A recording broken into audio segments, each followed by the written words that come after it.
All right, let's dive into something that's, well, it's right at the heart of how we experience the world and other people. Today, we're going to break down the architecture of what's called hyper-awareness. Okay, let me ask you this. Ever get stuck replaying a conversation in your head? Like you walk away, but your brain just keeps hitting rewind over and over? You're analyzing every single word, every tiny pause. It's something a lot of us do, right? But here's a wild thought. What if that constant mental breakdown of every interaction, what if it's not anxiety? What if it's not a bug in your system, but a feature? Maybe even a kind of superpower. That's what we're going to dig into. Okay, so where does this even come from? To really get a handle on it, we've got to go back to the roots. So at the very heart of this is something called social sensitivity. And no, this isn't just about good manners. It's more like having a built-in emotional radar. You know that feeling when you walk into a room and you can just feel the vibe, the tension, the joy, whatever it is? That's it. You're picking up on all the unspoken stuff. And you know what's fascinating? A lot of the time, this skill is forged in fire. It often comes from past struggles. Maybe you were in a situation growing up or later in life where you had to be on high alert. You had to learn to read the room just to protect yourself. Your brain basically trained itself to spot subtle cues for safety. And over time, that survival skill gets so sharp it becomes second nature.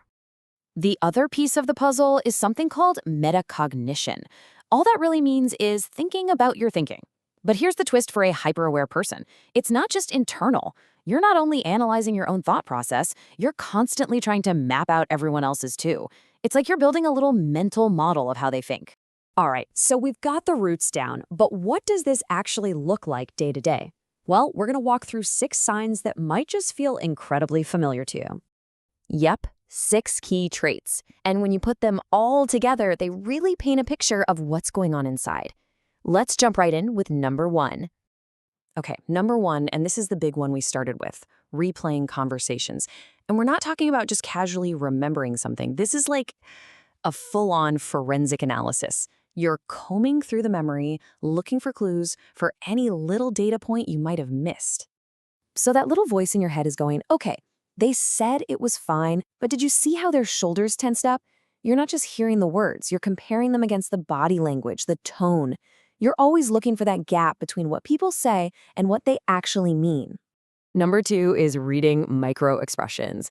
Now they're incredible. They're these super fast, tiny muscle movements in the face that flash a real emotion before the person can even think to hide it. To most people, they're totally invisible. Blink and you miss it. So you're the one who sees that split-second flicker of disappointment in someone's eyes right before they force a smile.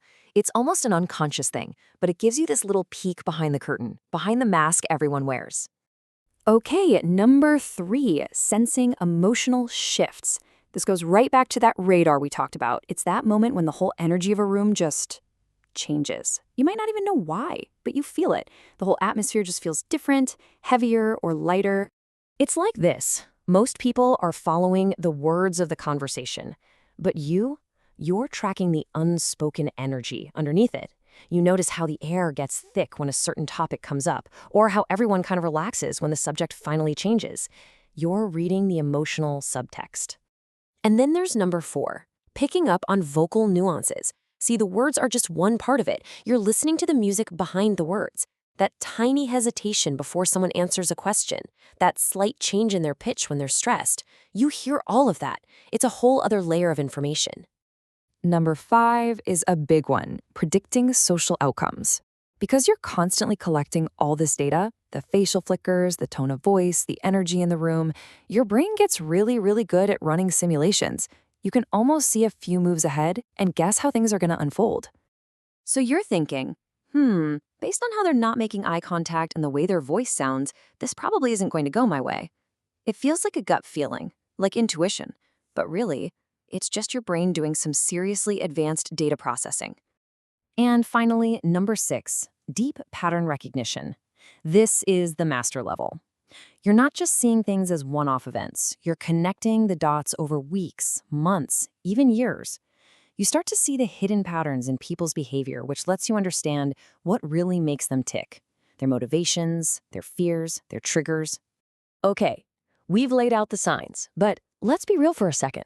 Living like this, seeing the world in such high definition, it can be absolutely exhausting, right? So, this brings us to the most important part. How do we stop seeing this as a burden and start using it as the superpower it can be?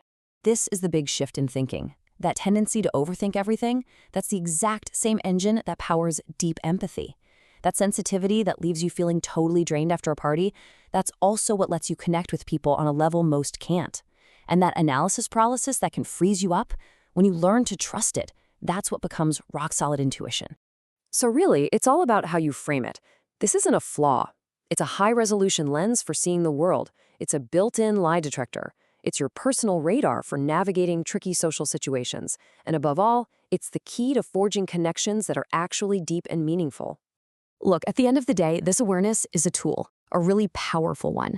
And like any tool, it can either control you or you can learn to control it. So the real question is, how are you going to use it?